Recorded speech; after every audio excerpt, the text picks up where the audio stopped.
बिस्मिल्लाहिर्रहमानिर्रहीम। अच्छा बेटा, आज हमारा जो टॉपिक है वो है सेल रेफरेंसेस। अच्छा, असल में तीन किस्म के सेल रेफरेंसेस आज हम डिस्कस करेंगे, जिसमें एक है relative reference, absolute reference and mix reference. तो सबसे पहले हम देखते हैं रिलेटिव सेल रेफरेंस को।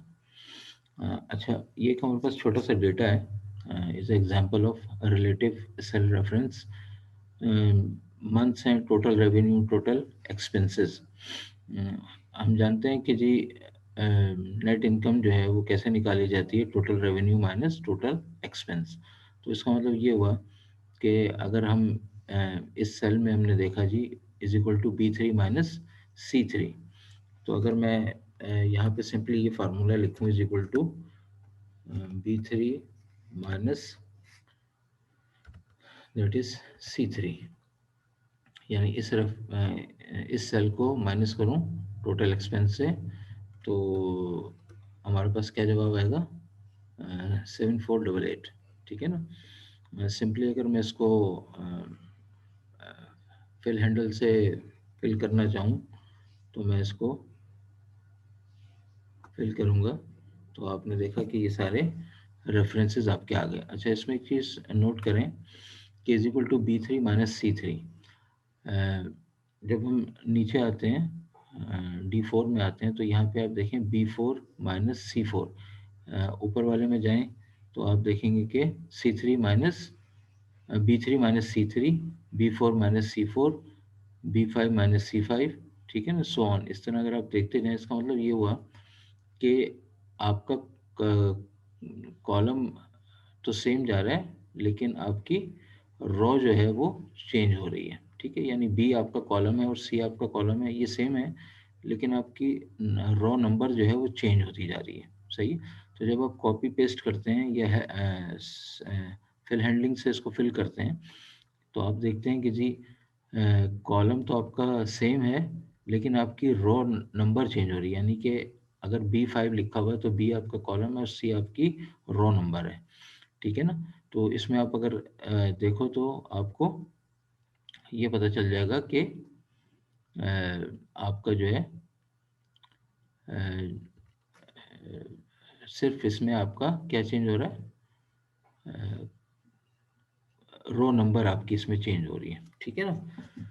तो मिसाल के तौर पे अगर मैं इसको एक दफ़ा और डिलीट कर दूं और मैं आपको ये सारा सेलेक्ट करूं, इज इक्वल टू B3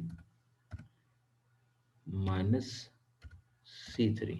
ठीक है, then I press control enter. Control मैंने दबाया और एंटर दबाया, तो आप देखो कि ये सारे ऑटोमेटिकली फिल हो गए। ठीक है ना?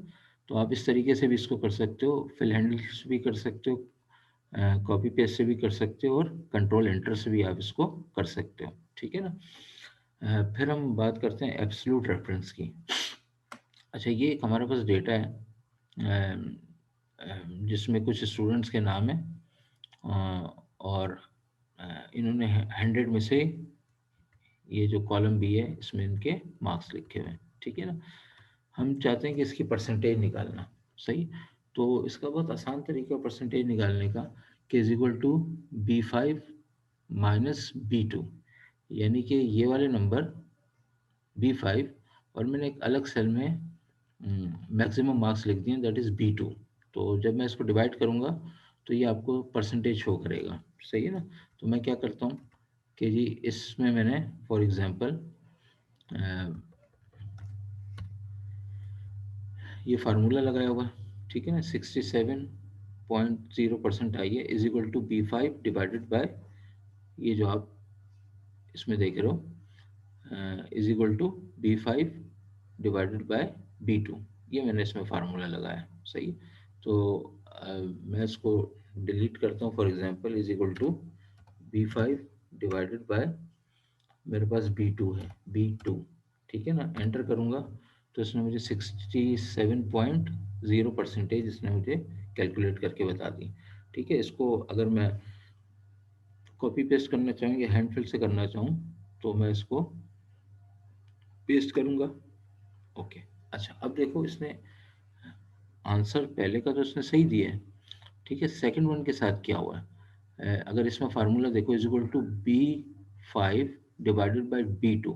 इसका मतलब जब मैं नीचे वाले सेल में जाऊंगा तो कॉलम तो वही रहेंगे, लेकिन रो नंबर चेंज हो जाएगी इसकी, ठीक है ना। तो इसमें जो है वो B = B6 divided by B3। ऊपर वाले में अगर आप देखें B5 डिवाइडेड बाय B2, तो सेल नंबर तो चेंज रहा, B5 ये वाला है, B2 ये है। जब नीचे वाले सेल में मैं आऊँगा तो आप देखें क्या होता है, B6 B3। ये वाला तो इसने सही लिया है, और लेकिन ये वाला जो इसने ये ब्लैंक आ रहा है, ठीक है।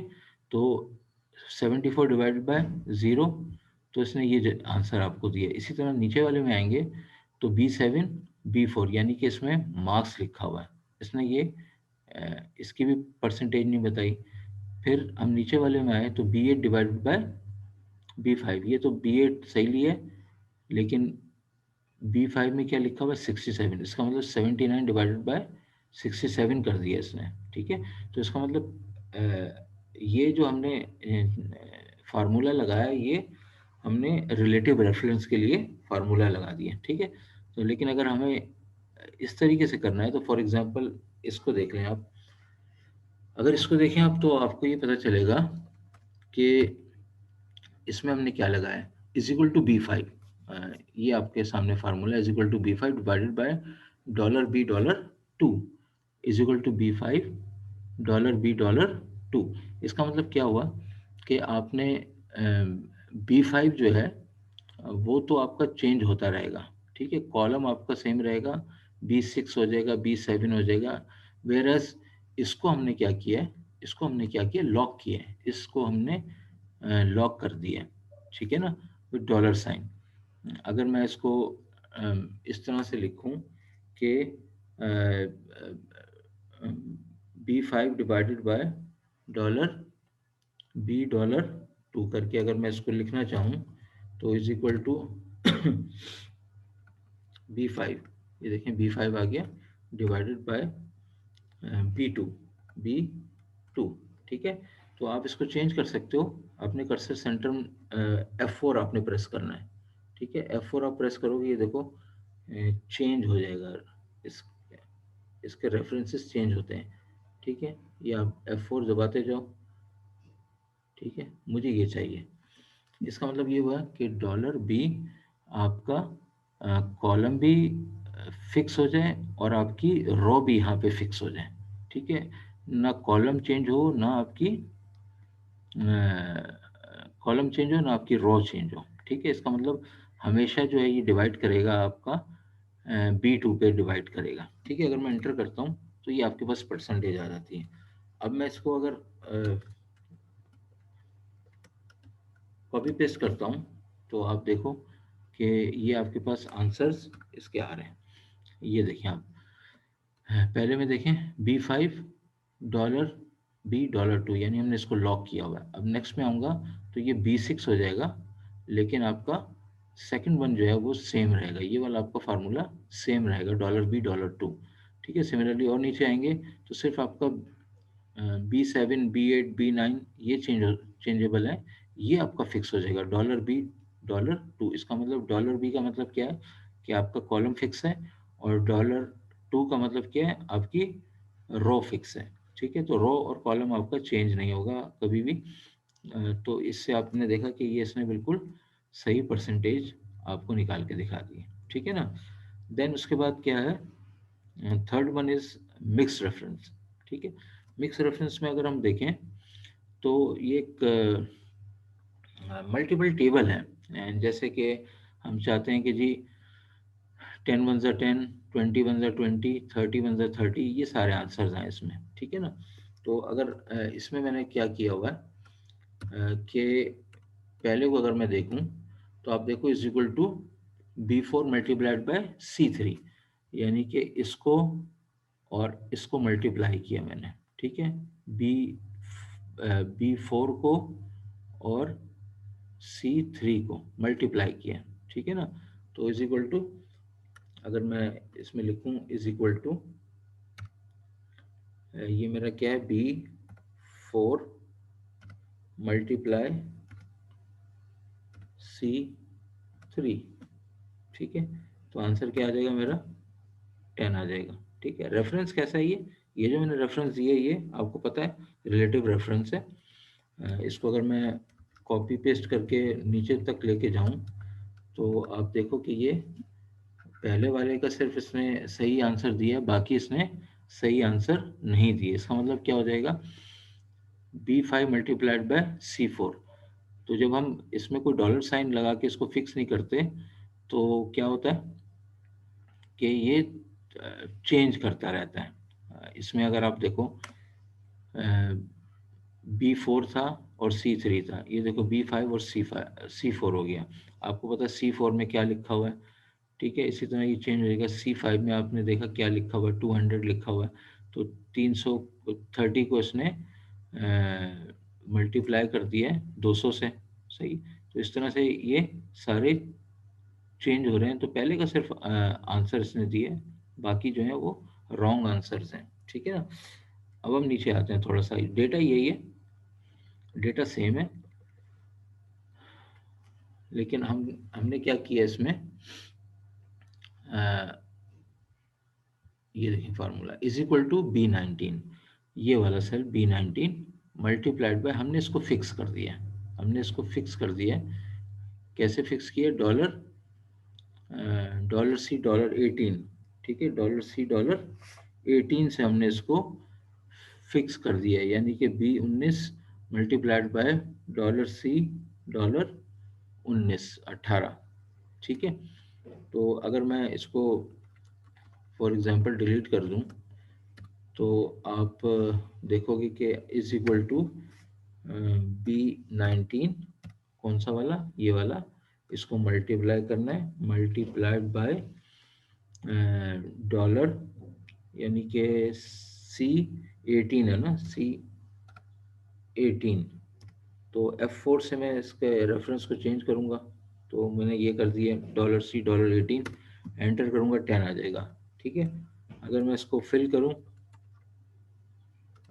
इसको मैं अगर फिल करना चाहूँ तो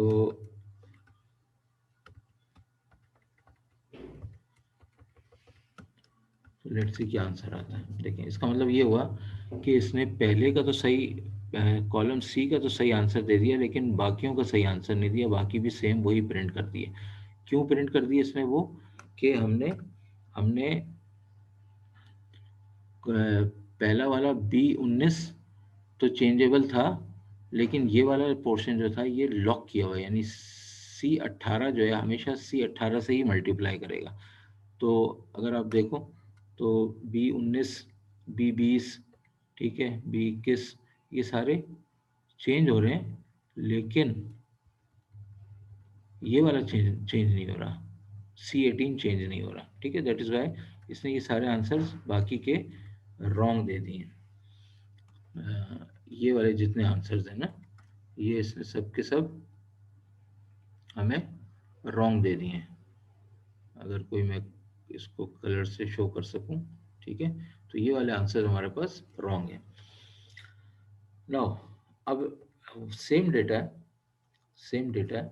अब हम देखते हैं कि अब हमने क्या इसमें चेंज किया। अच्छा, अब हमने इसमें देखो क्या किया, $B, $39, ठीक है ना, dollar dollar B dollar $B और 39 मल्टीप्लाइड बाय $38, सही। इससे क्या होगा, इसका मतलब ये हुआ कि डॉलर बी का मतलब कि आपका कॉलम फिक्स है बट रो इज चेंजेबल, ठीक है। इसके लिए आपका कॉलम सेम है but row is changeable, whereas इसके लिए जो है, सी के लिए जो है, इस वाले कॉलम के लिए आप देखो सी चेंजेबल है और रो फिक्स है, ठीक है, ठीक है ना। $B का मतलब क्या है, कॉलम बी फिक्स है, और 39 के साथ डॉलर नहीं लगा हुआ, इसका मतलब ये चेंजेबल है। सही, मल्टीप्लाइड बाय सी, इसका मतलब कॉलम सी चेंजेबल है, वेयर एज $38 आपकी रॉ चेंज फिक्स है। ठीक है ना। तो अगर हम इसको डिलीट कर दें सारे को,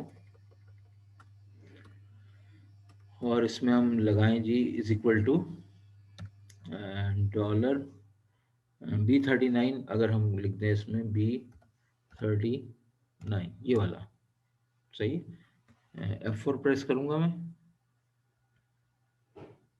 ठीक है, मुझे क्या ये चाहिए, डॉलर बी नहीं, ये नहीं चाहिए मुझे, ये चाहिए डॉलर। F4 प्रेस करते में तो रिक्वायर्ड आपका रेफरेंस आ जाएगा, इज इक्वल मल्टीप्लाइड बाय आपने C38 आपने C38 कर दिया। ठीक है ना। तो इसको भी मैं चेंज करता हूँ। ठीक है, मुझे क्या चाहिए इसमें, सी को फिक्स नहीं करना, ये चाहिए मुझे। ठीक है ना। तो जब मैं एंटर करूंगा तो multiplied by is equal to, wait sorry, is equal to dollar B $39, यानी B39। और मैं जब इसका रेफरेंस चेंज कर रहा हूँ तो मुझे चाहिए $39 मल्टीप्लाइड बाय C38। इसको भी मैं अगर चेंज करूं तो मुझे चाहिए सी। ठीक है ना, ये मुझे चाहिए, तो ये आ गया 10। अब अगर मैं इसको कॉपी पेस्ट करना चाहूँ,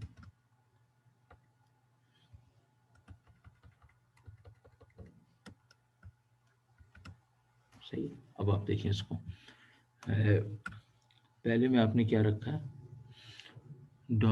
$B39, इसका मतलब बी कॉलम सेम है, रो चेंज हो रही है। ठीक है ना।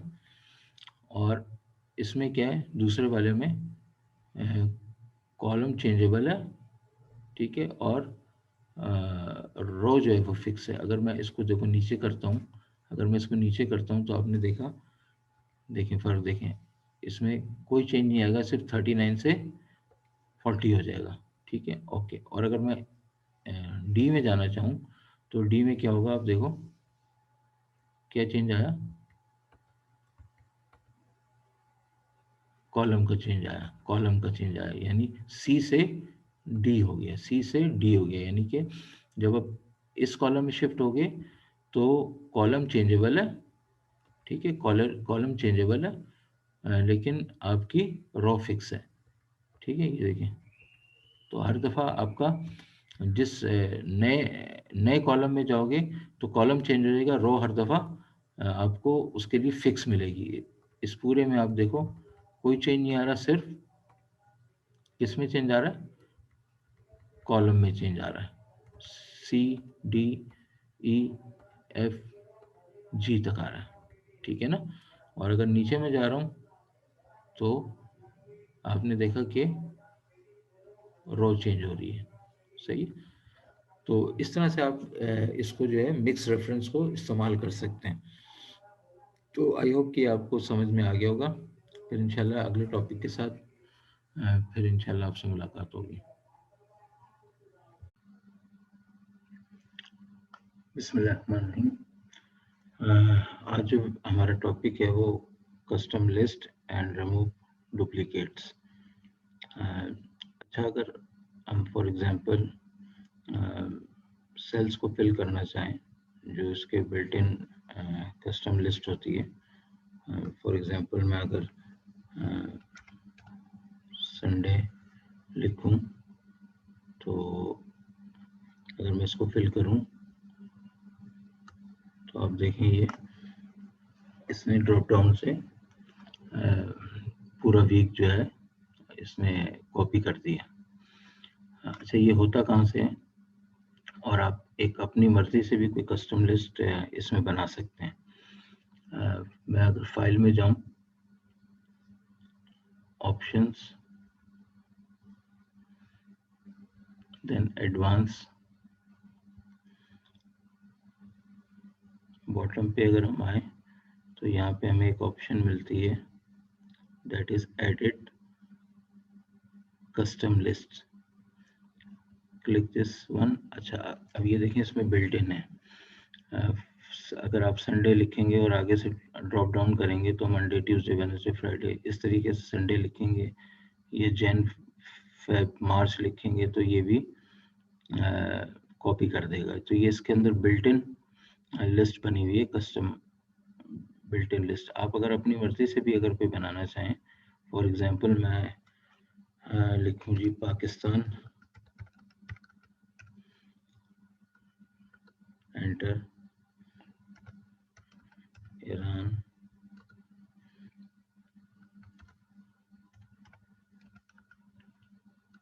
चाइना,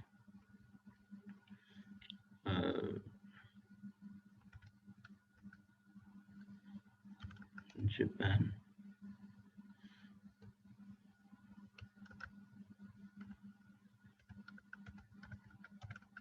अफगानिस्तान। फॉर एग्जांपल मैंने ये एक लिस्ट बनाई है और मैं इसको करता हूँ ऐड। ठीक है, अब देखिए ये इसमें ऐड हो गई है। तो देन मैं इसको ओके कर दूं, देन अगेन ओके ओके। अब अगर मैं फॉर एग्जांपल यहाँ पे लिखता हूँ पाकिस्तान,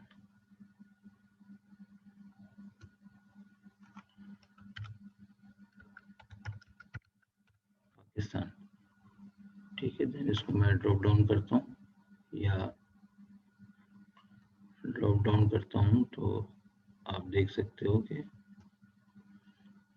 वो जो लिस्ट थी हमारी Pakistan, Iran, China, Japan, Afghanistan, फिर उसने रिपीट कर दिया पाकिस्तान, ईरान, चाइना। ठीक है ना, तो ये जो हमने ऐड करवाई है कस्टम लिस्ट, उसके मुताबिक इसने कॉपी कर दी है। आप अपनी मर्जी से कोई भी लिस्ट, कस्टम लिस्ट क्रिएट कर सकते हैं। ठीक है ना। नाउ अब हम बात करते हैं अगर डुप्लीकेट की। अगर इसमें डेटा में कोई डुप्लीकेशन है तो उसको भी चेक किया जा सकता है, उसको रिमूव किया जा सकता है। ठीक है ना। हाँ, फॉर एग्जांपल मैं इसको अगर सेलेक्ट करूं सारा, ठीक है, हमारे पास कंडीशनल फॉर्मेटिंग का एक ऑप्शन आता है जिसमें highlight cells rule duplicate values, इसको अगर आप क्लिक करो तो आप देखोगे कि इसने वो वैल्यूज हाईलाइट कर दी हैं जो डुप्लीकेट हैं। आप इसका कलर भी चेंज चेंज कर सकते हैं, मिसाल के तौर पे ग्रीन आपने कर दिया। ठीक है ना, तो इसमें आप देखोगे कि पाकिस्तान, ईरान, चाइना डुप्लीकेट है ग्रीन कलर से। ठीक है ना, और अगर आप चाहो तो ये एक और ऑप्शन आती है जो यूनिक के नाम से आती है। तो जापान और अफगानिस्तान जो है इसमें यूनिक हैं, बाकी जो हैं डुप्लीकेट हैं। तो हम अभी डुप्लीकेट की बात करते हैं, देन ओके। तो इससे आपको ये पता चल जाएगा कि इसमें कौन सी वैल्यूज डुप्लीकेट हैं। If you want to remove this duplicate तो आप क्या करेंगे, डेटा टैब में जाएंगे और रिमूव डुप्लीकेट्स। ठीक है, कॉलम डी में जो डुप्लीकेट्स हैं उनको रिमूव करना है, जस्ट प्रेस ओके। ठीक है, 3 duplicate values found and remove 5 unique values remain. ठीक है, तो इस तरीके से हम डुप्लीकेट वैल्यूज को भी चेक कर सकते हैं और उनको रिमूव कर सकते हैं। तो ये 2 कॉलम में भी हो सकती है। फॉर एग्जांपल अगर मैं लिखूं जी 45, फॉर एग्जांपल 64, एक ऐसे रफली से आपको एग्जांपल दे रहा हूँ, 45। ठीक है ना, तो अगर मैं इसको और कॉपी कर दूं 3 को या 2 को कॉपी कर दूं,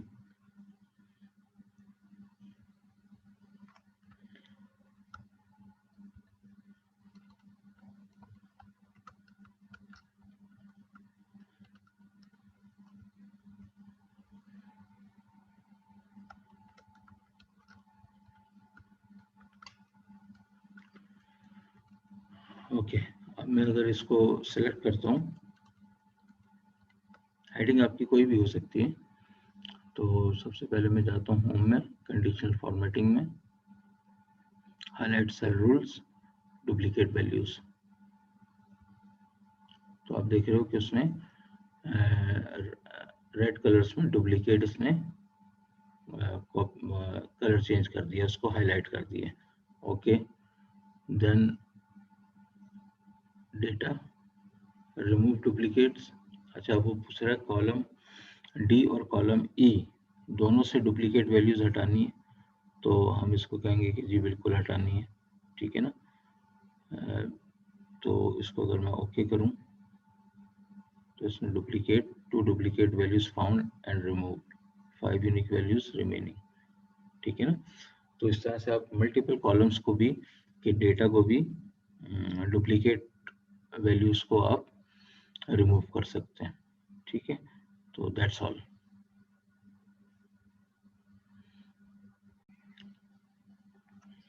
बिस्मिल्लाहिर्रहमानिर्रहीम। आज जो हमारा टॉपिक है वो hiding and unhiding rows and columns, freezing panes and splitting panes. अच्छा, अब अगर हमें कभी लेट्स सपोज हमें कोई कॉलम हाइड करना हो, तो फॉर एग्जांपल अगर मैं कॉलम सी को हाइड करना चाहता हूँ, तो I can easily hide, just right click on the character of the column, then hide. तो आप देख रहे हैं कि कॉलम सी जो है वो हाइड हो गया। इसी तरह अगर मैं मल्टीपल कॉलम्स को हाइड करना चाहूँ, तो मिसाल के तौर पे मैं एफ को हाइड करना चाहता हूँ और जे को हाइड करना चाहता हूँ, तो then I press control and click. तो दो कॉलम्स हमने सेलेक्ट कर लिए, ठीक है ना। अब आप किसी भी रख के इसको राइट क्लिक करेंगे, there is the option of hide, ये आपके सामने हाइड हो गए, ठीक है ना। तो अगर आप कुछ कॉलम्स को हाइड करना चाहते हो तो आप इस तरीके से इसको हाइड कर सकते हैं, ठीक है। जब आपको अनहाइड करना हो तो सिंपल मेथड इज दैट के सिलेक्ट ऑल, ठीक है। देन आप किसी भी कॉलम पे रख के इसको राइट क्लिक करें और there is option of unhide, तो यू सी कि सारे कॉलम्स जो हैं वो रिटर्न हो गए, डिस्प्ले हो गए, ठीक है। इसी तरह अगर मैं कॉलम्स की जगह रोज को करना चाहूँ हाइड, तो लेट सपोज मैं फिफ्थ को करना चाहता हूँ एंड सेवेंथ को करना चाहता हूँ एंड नाइन्थ को करना चाहता हूँ हाइड। तो सेम मेथड इज दैट कि आपने यहाँ पे कर्सर रखा और राइट क्लिक एंड हाइड। तो आप देख रहे हैं कि इसमें जो है 4 है, 5 नहीं है, 6 है, 7 नहीं है, 8 है, 9 नहीं है, ठीक है। तो ये हाइड हो गई। एक तरीका तो ये कि आप इसको स्क्रॉल डाउन करो, ठीक है ना। Mouse button, right mouse button दबा के, लेफ्ट बटन दबा के अगर आप इसको नीचे स्क्रॉल डाउन करोगे तो आप देखोगे कि ये सामने आपके आना शुरू हो गया। अदरवाइज आप अगर चाहते हो कि इन सबको आप अनहाइड करना चाहते हो, तो वही तरीका, राइट क्लिक करो एंड देन अनहाइड। तो आप देख रहे हो कि तमाम आपके पास ये रोज आ गई हैं, ठीक है ना। ओके, नाउ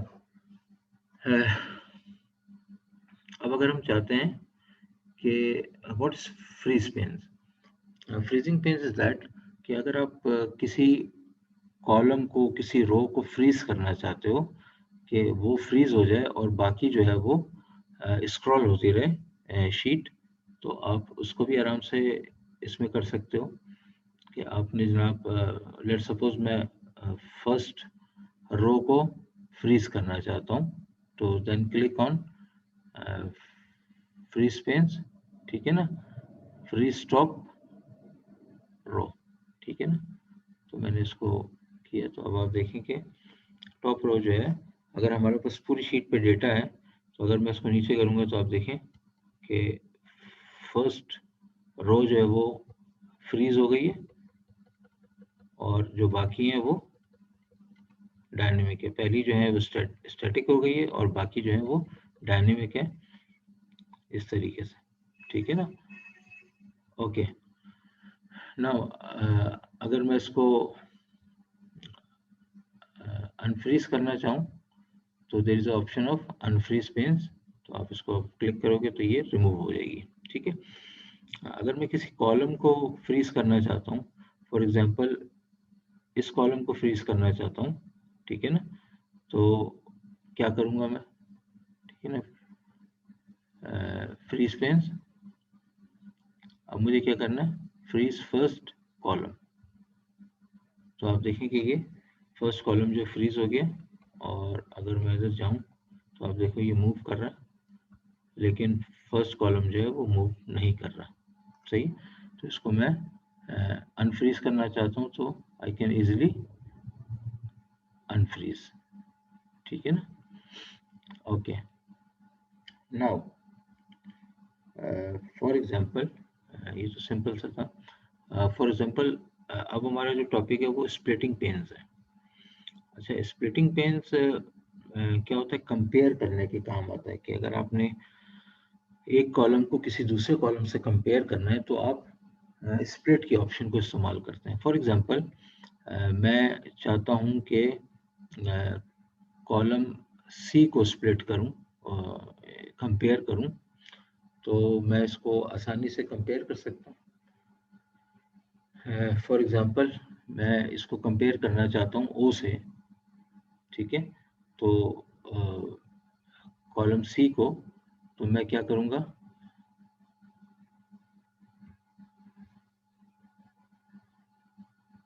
कॉलम सी पे रख के स्प्लिट आपको प्रेस कर दूंगा। ठीक है ना? तो अब आप देखो इसमें कि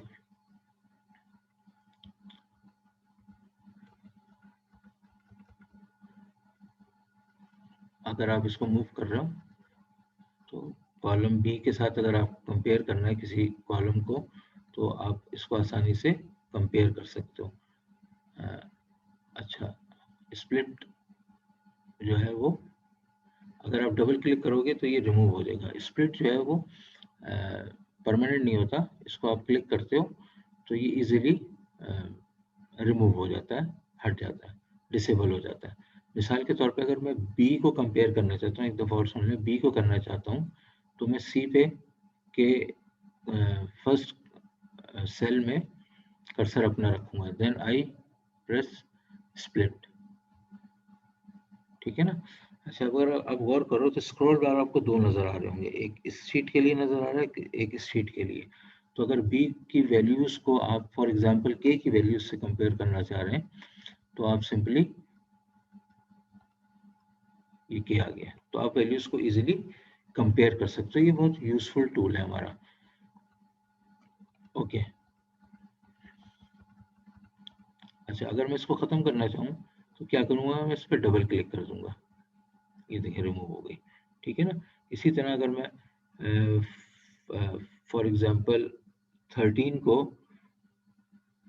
13 रो को किसी भी रो से कंपेयर करना चाहूँ, तो सेम मेथड इज दैट कि स्प्लिट प्रेस करूँगा। ठीक है। तो अगर आप यहाँ पे देखो तो आपको दो किस्म की स्क्रॉल बार नज़र आ जाएंगी, एक ये है और एक ये है। ठीक है ना?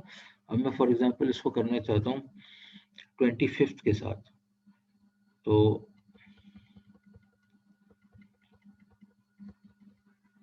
25th के साथ मैं 12th रो को 25th के साथ कंपेयर करना चाहता हूँ वैल्यूज, तो you can easily compare it. ठीक है ना? तो आई होप ये आपको समझ आ गया होगा। इसको मैं डबल क्लिक करूंगा तो this will remove. I hope कि आपको ये समझ आ गया होगा। That's all.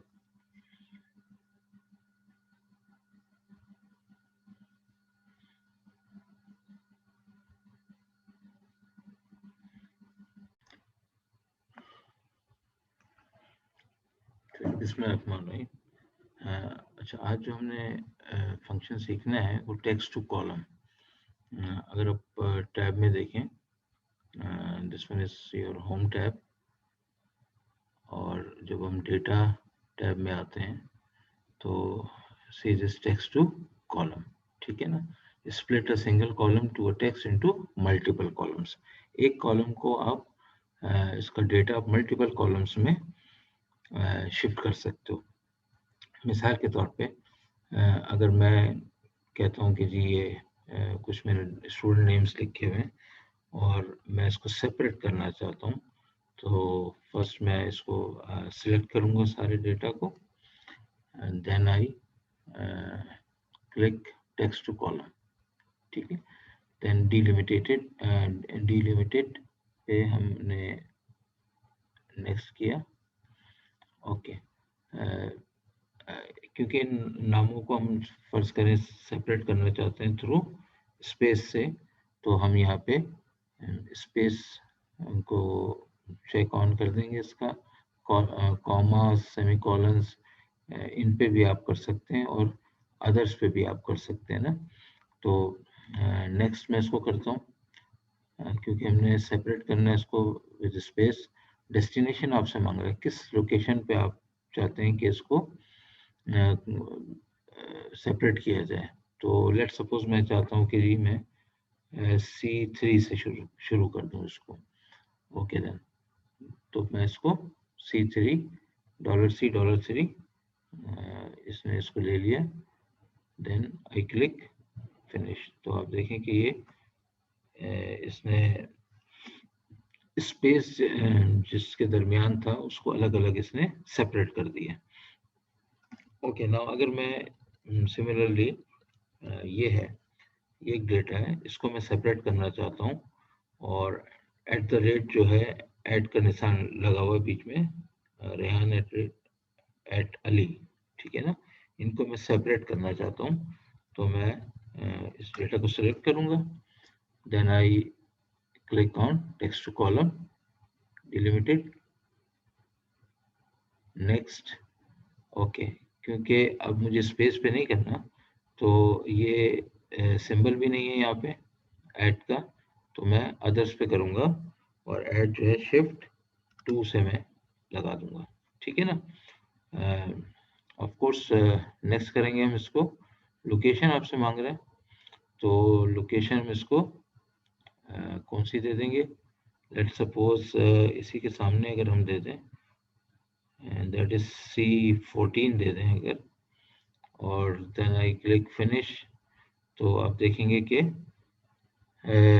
इसने सेपरेट कर दिया और ऐड का सिंबल जो है वो बीच में से गायब कर दिया, वो रिमूव हो चुके हैं ऐड का सिंबल, ठीक है ना. ओके, इसी तरह अगर मैं एक और एग्जांपल लूं और इसमें अगर हम देखें, तो इसका जो सेपरेटर है वो एम्परसेंड है. इसको भी हम अगर सिलेक्ट करें और सिलेक्ट कर लिया हमने, ठीक है. देन टेक्स्ट टू कॉलम, इसको भी हम लिमिटेड कर देंगे और इसकी जगह पे हम कुछ और लगा देंगे, ठीक है ना. वो हमारा शिफ्ट 7, ठीक है ना, एम्परसेंड लगा दिया हमने. Then click next. इसकी भी हम लोकेशन बताना चाहें तो हम इसको लोकेशन बता दें, वरना वो इसी कॉलम से इसको सेपरेट कर देगा. मिसाल के तौर पे मैं इसको चाहता हूँ कि जी लोकेशन हम इसकी दें, लोकेशन हम इसकी दे दें दिस वन, यानी कि C25 हमने दे दी.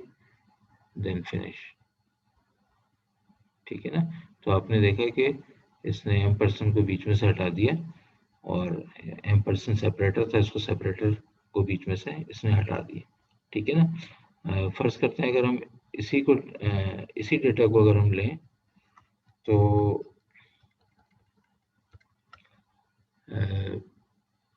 टेक्स्ट टू कॉलम, नेक्स्ट, और